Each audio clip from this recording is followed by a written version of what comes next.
नमस्कार दोस्तों, मैं रोहित गुप्ता स्वागत करता हूं आपका अपने YouTube चैनल पर। आज की वीडियो में हम करने वाले हैं NIOS क्लास 12th की केमिस्ट्री का TMS सॉल्व, जो कि हिंदी मीडियम में है। इंग्लिश मीडियम की मैं ऑलरेडी अपलोड कर चुका हूं। फिलहाल हिंदी मीडियम में है और ये सेशन 2024-25 के लिए, यानी जो भी स्टूडेंट अप्रैल 2025 या अक्टूबर 2025 में एग्जाम देंगे वो इस वीडियो में से देख के अपना TMA बना सकते हैं। इंग्लिश मीडियम में मैं ऑलरेडी अपलोड कर चुका हूँ। लास्ट डेट जो है TMS सबमिट करने की वो 31 जनवरी है अप्रैल वाले स्टूडेंट के लिए और 31 जुलाई है अक्टूबर वाले स्टूडेंट के लिए। TMS सबमिट करने की कोई भी एक्स्ट्रा फीस वगैरह नहीं होती है। फ्रंट पेज का लिंक मैंने डिस्क्रिप्शन में डाल दिया है, वहां से जाके आप हमारे टेलीग्राम चैनल से फ्रंट पेज डाउनलोड कर सकते हैं। तो स्टार्ट करते हैं बिना टाइम वेस्ट करे। सबसे पहले चलते हैं क्वेश्चन नंबर 1 की तरफ। निम्नलिखित में से किसी एक प्रश्न का उत्तर लगभग 40 से 60 शब्दों में दीजिए। हमने इसका ए पार्ट करा है। 14, 15 और 16 वर्ग के तत्वों को धातुओं, अधातुओं और उपधातुओं में वर्गीकृत कीजिए। तो यहाँ पे आपको आंसर इसका दिख रहा होगा। ठीक है, मैं धीरे धीरे स्क्रॉल करता जाऊंगा, जैसे जैसे है वैसे आपको उतार लेना है। और कोई भी डाउट रहता है तो आप हमें व्हाट्सएप पे कांटेक्ट कर सकते हैं और इसके PDF का लिंक आपको डिस्क्रिप्शन में मिल जाएगा, जहां से अगर आप हिंदी मीडियम वाले स्टूडेंट है तो हिंदी मीडियम का डाउनलोड कर सकते हो और इंग्लिश मीडियम वाले स्टूडेंट हो तो इंग्लिश मीडियम का डाउनलोड कर सकते हो। उसके बाद नेक्स्ट क्वेश्चन आ जाता है, क्वेश्चन नंबर 2। निम्नलिखित में से किसी एक प्रश्न का उत्तर लगभग 40 से 60 शब्दों में दीजिए। तो ये क्वेश्चन जो है 2 मार्क्स का है। इससे पहले वाला भी 2 मार्क्स का था। इसका भी हमने ए पार्ट करा है। विद्युत के संचालन में धात्विक और आयनिक पदार्थ कैसे भिन्न होते हैं, समझाइए। तो इसका आंसर आपको यहाँ पे लिखा हुआ दिख रहा होगा, आपको एज इट इज उतार लेना है। उसके बाद नेक्स्ट क्वेश्चन आ जाता है, क्वेश्चन नंबर 3। निम्नलिखित प्रश्नों में से किसी एक प्रश्न का उत्तर लगभग 40 से 60 शब्दों में दीजिए। इसका हमने बी पार्ट करा है। यदि तापमान 300 केल्विन से 310 केल्विन तक बढ़ने पर अभिक्रिया के लिए दर स्थिरांक 2 गुना हो जाता है तो EA का मान क्या होगा। तो यहाँ पे आपको इसका आंसर दिख रहा होगा। न्यूमेरिकल बेस्ड क्वेश्चन है ये, तो आपको एज इट इज उतार लेना है। जैसे दिया गया एज इट इज आप उतार लेंगे, कोई भी चेंजेस करने की आवश्यकता नहीं है। इसके बाद आपका नेक्स्ट क्वेश्चन स्टार्ट हो जाता है, क्वेश्चन नंबर 4। ये क्वेश्चन नंबर 3 जो था ये भी आपका 2 मार्क्स का क्वेश्चन था। इसके बाद क्वेश्चन नंबर 4 जो है, निम्नलिखित में से किसी एक प्रश्न का उत्तर लगभग 100 से 150 शब्दों में दीजिए।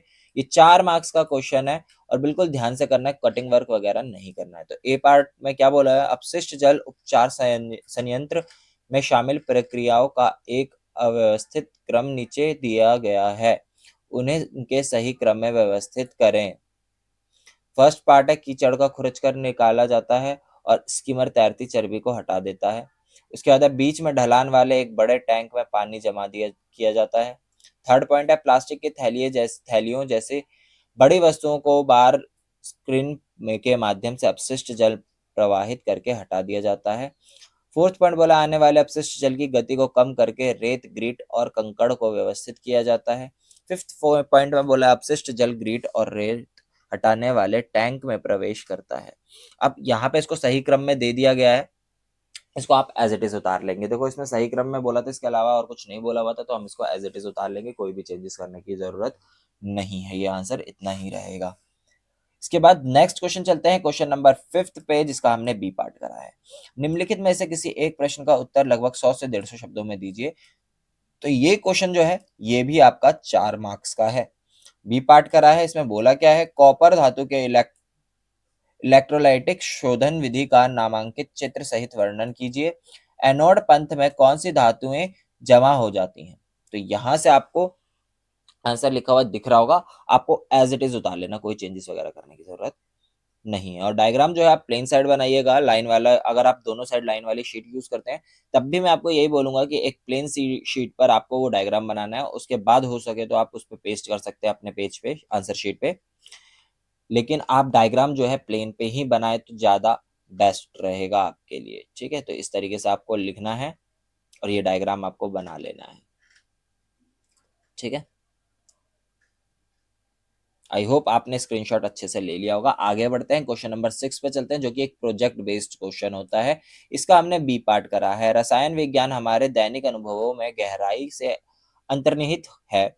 आपके रोजमर्रा के जीवन में रसायन विज्ञान की उपस्थिति और प्रभाव के संबंध में निम्नलिखित प्रश्नों के उत्तर दें। तो फर्स्ट पार्ट का आंसर आपको यहाँ पे देखने को मिल जाएगा, आपको एज इट इज उतार लेना है। ऐसे इसमें 5 पार्ट टोटल पूछे गए हैं, पांचों का आप आंसर एज इट इज उतारेंगे जैसे हमने लिखा है। ठीक है, तो फर्स्ट पार्ट का आंसर हो गया। अब यहाँ पे आपको सेकंड पार्ट का आंसर देखने को मिल जाएगा।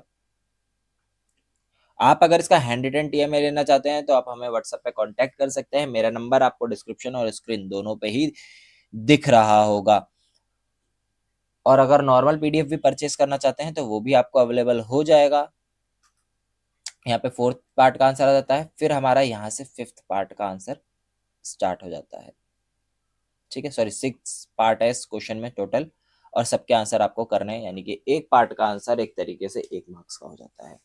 तो इसी के साथ सारे आंसर आपके खत्म होते हैं। आई होप आपको स्क्रीनशॉट लेने में कोई भी दिक्कत नहीं आई होगी।